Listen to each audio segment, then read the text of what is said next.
বাংলার ইতিহাস ও ঐতিহ্যের সঙ্গে মিশে আছে ৪০ থেকে ৫০ বছরের এসব বাড়ি। মাটির ঘর বাড়ির সঙ্গে গ্রাম বাংলার মানুষের নিবিড় সম্পর্ক জড়িয়ে আছে শৈশব কৈশোর সহ হারানো স্মৃতি, প্রিয় মানুষগুলোর সুখ দুঃখ, ইতিহাস ও নানা আবেগ অনুভূতি। যুগ যুগ ধরে এই অঞ্চলের গরমের প্রকোপ বেশি, তাই শীতের দিনে মাটির ঘর থাকে উষ্ণ আর গরমের দিনে শীতল। এই জন্যই মাটির ঘরকে গরিবের এসি ঘর বলা হয়। গ্রামের মানুষের কাছে মাটির ঘর ঐতিহ্যের প্রতীক হিসাবে পরিচিত।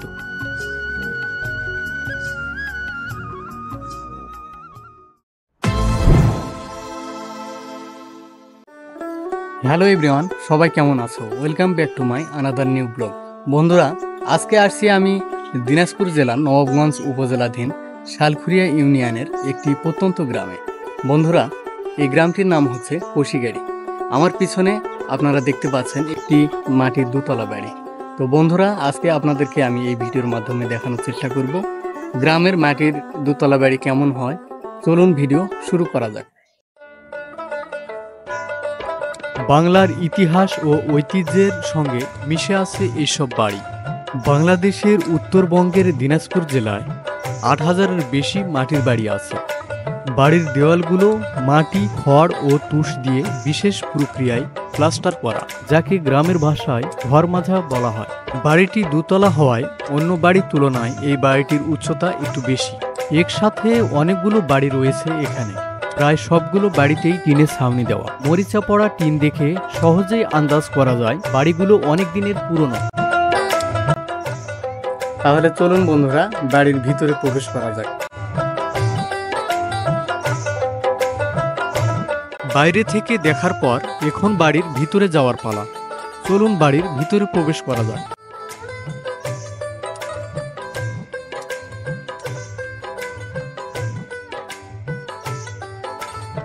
বাড়ির ভিতরে প্রবেশের পর চোখে পড়ল দরজার উপরের দেয়ালে খোপ কাটা দৃষ্টিনন্দন ফুল পাতার নকশা, যেটি দেখে অনেক ভালো লাগলো আমার। এটি হচ্ছে বারান্দার অংশ। চলুন ঘরের ভিতরে প্রবেশ করা যাক। আমি এই মুহূর্তে অবস্থান করছি নিচতলার রুমে। দেখুন রুমটি কত সুন্দর সাজানো গোছানো এবং পরিপাটি। গ্রামের মানুষেরা এই রুমেই বসবাস করে থাকেন। ঘরের ছাদকে গ্রামের ভাষায় বলা হয় তালা। এই তালা তৈরিতে ব্যবহার করা হয়েছে বিভিন্ন রকমের বাঁশ ও কাঠের সামগ্রী।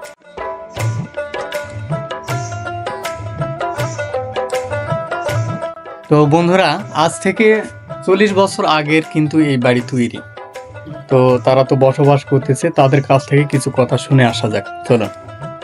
তো আপনারা দীর্ঘদিন ধরে এই মাটির দোতলা বাড়িতে বসবাস করছেন, তো ভেঙে পড়ার ভয় কিংবা আশঙ্কা আছে কিনা সে বিষয়ে যদি কিছু বলতেন। ভেঙে পড়ার ভয় ভীতি কোনো কাজ আমার সন্দেহ নেই, সেভাবে তো সন্দেহ লাগে নেই, হারা করি নেই। মাটির বাড়ি হলেও বেশ মজবুতভাবে তৈরি করা হয়েছে ঘরের দেওয়ালগুলো।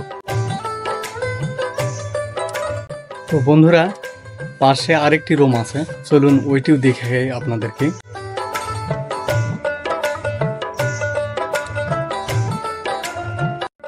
এই বাড়িটি দুতলা বিশিষ্ট, যার কক্ষ রয়েছে 4টি, নিচতলায় 2টি এবং উপরতলায় রয়েছে 2টি কক্ষ।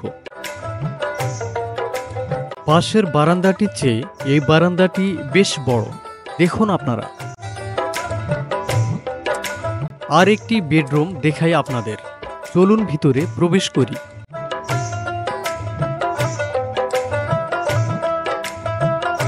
বেডরুমটি দেখুন কত সুন্দর। এরকম মাটির রুমে বসবাস করেন গ্রামের মানুষ। রুমটির দেওয়ালে রং করা হয়েছে, সেজন্য বোঝাই যাচ্ছে না এটি একটি মাটির ঘর।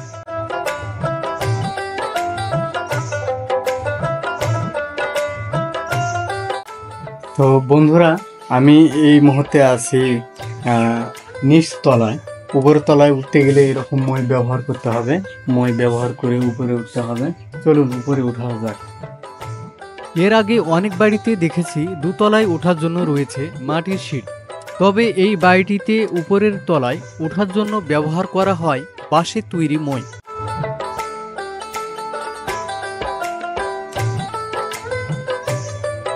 অলরেডি দোতলায় চলে এসেছি। তো এটি হচ্ছে দোতলার বারান্দা।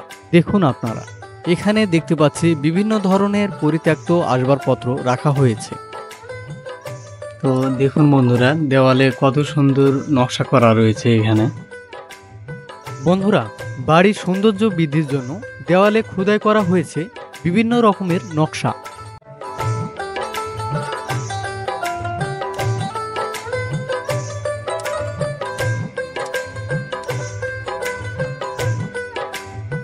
এই মুহূর্তে আমি আসছি দোতলার রুমের ভিতরে আছি। তো দেখুন রুমটা কত সুন্দর, নিচতলার মতো এই রুমটা, তার থেকে একটু ছোট। উপরে ব্যবহার করা হয়েছে কাঠের তৈরি বর্গা এবং বাঁশ, দেখতে পাচ্ছেন আপনারা। দুই সাইডে এরকম জানালা রয়েছে, এই সাইডেও জানালা আছে, এই সাইডেও জানালা আছে। দেখুন এই দোতলার ফ্লোরটা দেখুন, এটি কিন্তু মাটির, কিন্তু দেখে কিন্তু মনে হচ্ছে না যে আমি দোতলায় আছি, মনে হচ্ছে একতলায় আছি, কিন্তু না, দোতলায় আছি আমি এই মুহূর্তে। তো একতলা এবং দোতলার ফ্লোর কিন্তু একই মতো, মাটি দিয়ে সম্পূর্ণ ফ্লোর। দেখুন আপনারা,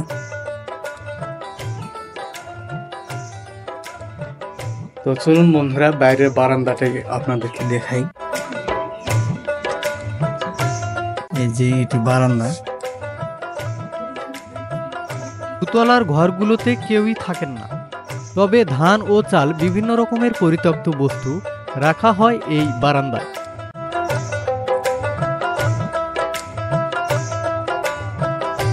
বন্ধুরা, মাটির তৈরি এই বিশাল পাত্রকে বলা হয় ডাবর।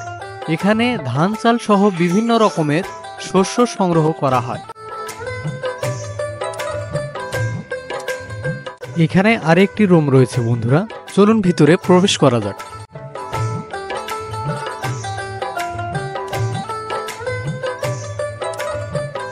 বন্ধুরা, প্রতিটি রুমের কিন্তু গঠন প্রণালী একই রকম, কিন্তু আকারের ভিন্নতা রয়েছে। বন্ধুরা, এখানেও তালার খোপ কাটা রয়েছে। এখানে পাটাতনের উপরে পরিত্যক্ত কিছু জিনিসপত্র রাখা হয়েছে। উপরের চালে বাঁশ ও কাঠের তৈরি টিনের ছাউনি রয়েছে। দেখুন আপনারা, ঘরদোর দেখা প্রায় শেষ। এখন কথা বলবো বাড়ির মালিক নুনবী মণ্ডলের সাথে। তিনি নিজেই তৈরি করেছেন এই বাড়িটি। তো বন্ধুরা, এই যে দেখতে পাচ্ছেন, উনি এই বাড়ির মালিক আর কি। তো ওনার কাছ থেকে এই বাড়ির বিষয়ে কিছু তথ্য আমরা জেনে নেব। আজ থেকে 40 বছর আগে তৈরি করেছি। মাটি পানি বহু কিছু নয় করে কাতো করে মাটি আমরা লাগাইছি, নিজে হাতে গঠন করেছি। 2 টাকা 3 লাখ টাকা পর্যন্ত খরচ সেই সময় টাকা, আজ থেকে 40 বছর আগে। 40 বছর আগে। তো বন্ধুরা, আজকের ভিডিও এখানেই শেষ করছি। ভিডিওটি কেমন লাগলো অবশ্যই কমেন্টে জানাবেন। পরবর্তীতে এরকম ভিডিও পেতে চ্যানেলটি সাবস্ক্রাইব করুন। আবারও দেখা হবে কোনো অজানা জায়গায় নতুন ভিডিওতে। সে পর্যন্ত সবাই সুস্থ থাকুন, নিরাপদে থাকুন। ধন্যবাদ।